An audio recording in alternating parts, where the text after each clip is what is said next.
This is too dangerous. Definitely not this one. You don't have to say definitely like that. Holy sh**. There are arrows more dangerous than that one?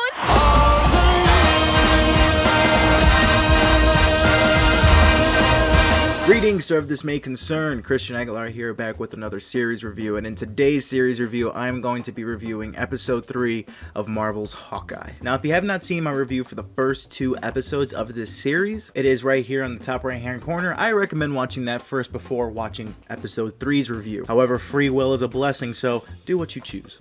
But right off the bat, episode 3 of Hawkeye cranks up things for sure. There's only 6 episodes in this miniseries, I believe, so they really have to keep pushing things forward each episode. And I think that is a recipe for success, because usually with TV shows, there's 1 or 2 episodes that are kind of like the slow down, reflective episode, oh, we gotta see where we're at now and how we can move forward, and it really slows down the pacing of things. But I don't really think that is going to happen in this season. They know how to incorporate slow moments within a larger action-packed episode. Like the moment with Clint trying to talk to his son on the phone. But, oh, and by the way, before I go any further, spoiler warnings up the wazoo. Go and watch the episode, come back, watch the review. Okay, you watched it? Good, let's continue. So, with Clint talking to his son on the phone, but he's unable to hear him because Echo broke his hearing aid during a fight earlier in the episode. So he has to rely on Kate in order for her to listen to the phone and for her to write down everything that the kid was saying so he can communicate with him. It was a very touching moment, very emotional moment. You really felt the distance between Clint and his family. You know, Clint wants to be there for his family, but there always has to be something that is luring him back. It always draws him back to the mantle of Hawkeye. In this case, it was Kate Bishop wearing the Ronin costume. You know, he couldn't let anyone just run free with the Ronin outfit, or the Ronin identity, I should say. Ronin has been put to rest, and that's how Clint wants it to be. So yeah, it is pretty messed up when you sit back and think about it. Kate did ruin his Christmas. You know, Kate was the one that drew him out, and he was like, oh, now I gotta take care of this. So I really like how they make time for that to really marinate. And I wonder if that's gonna be something Clint uses to, argue against Kate with. I feel like, traditionally, whenever there's a team up of 2 characters, everything goes good. They have their awkward meeting, and then everything goes good. Oh, we're gonna work together, everything's successful, but then something's gonna happen to where they have to separate. Something's gonna get between them, and I wonder what it could be. And maybe, who knows, it could basically be this is the straw that broke the camel's back for Clint. He's like, I don't want to go any further than this.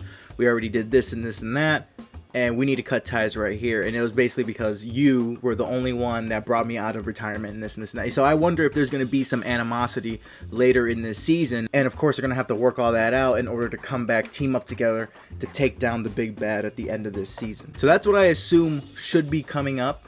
Some animosity between them, and then they're gonna have to rekindle.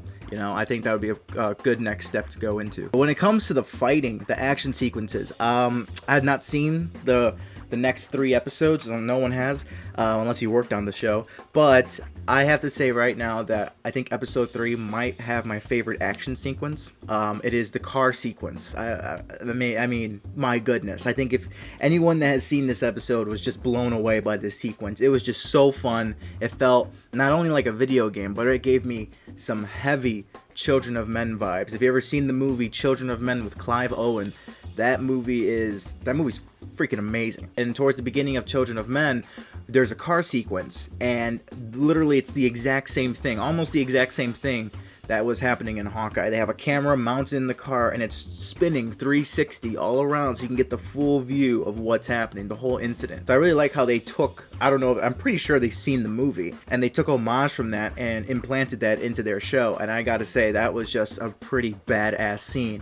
I remember I was watching this pretty late last night, and I was up with my mom, and I was telling my mom, wow, are they really gonna stay here? Are they gonna not cut through this entire sequence? And sure enough, they didn't cut.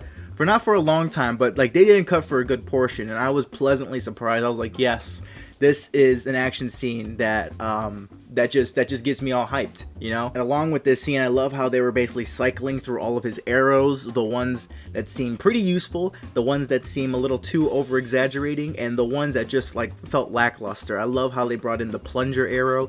So she tried to shoot one of the cars, but the windshield just suction cupped onto there, and it did nothing. So she's like, really, a plunger arrow? What's the use for a plunger arrow? And then later on, we see that when they're trying to escape off one of the main bridges in New York, they're swinging down and they hit one of the trains that's passing by, and they were rolling off of it until Clint uses the suction cup arrow, the plunger arrow, to latch onto it.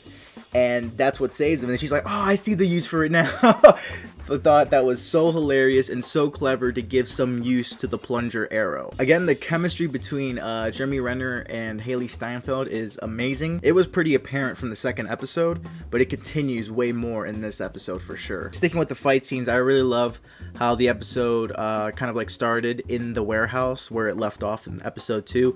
That whole escape sequence of them getting out was just so sick to watch. Seeing Clint go hand to hand with Echo was also pretty badass. I mean, like, to talk about smooth fighting. Like, there's just like some fighting that looks so fun that I want to be a part of because the choreography is so well done, and that's one of them. The Echo versus Clint Barton fight was top notch, dude. Top notch. I'm probably gonna end this where the episode began, and it's with Echo's backstory. I love how they dedicated the beginning to show Echo's origin.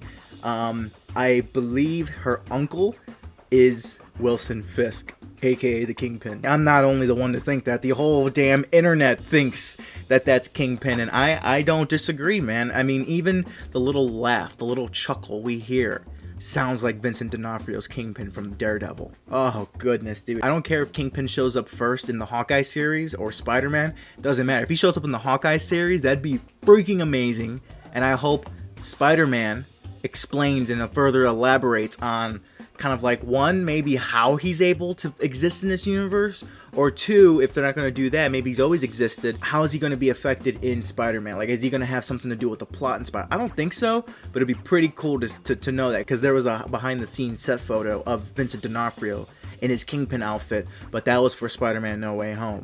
But what we see so far in Hawkeye, it could be for Hawkeye.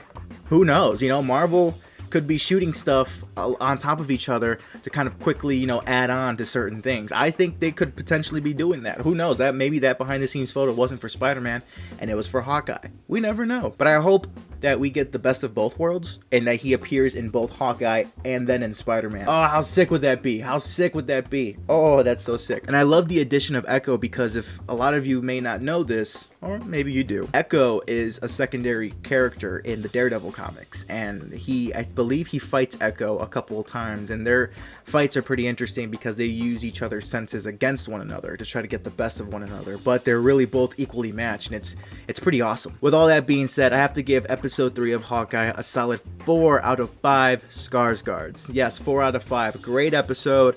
Hardly any negative towards this. No negativity towards this. Why is it not a 5 out of 5? I don't know, because it still feels like it's in the middle, so there's way more to come still. But this episode's really well, so 4 out of 5 for sure. So that is it for today's video. Thank you so much for reaching to the end of it. Friendly reminder, the rendered image every Thursday and Sunday nights, 8:30 p.m. live on YouTube. Link to the channel will be down below in the description. Have you seen Hawkeye? What did you think of it? Let me know down below. I hope you're all safe and well out there, and I'll see you all in the next one. Take care.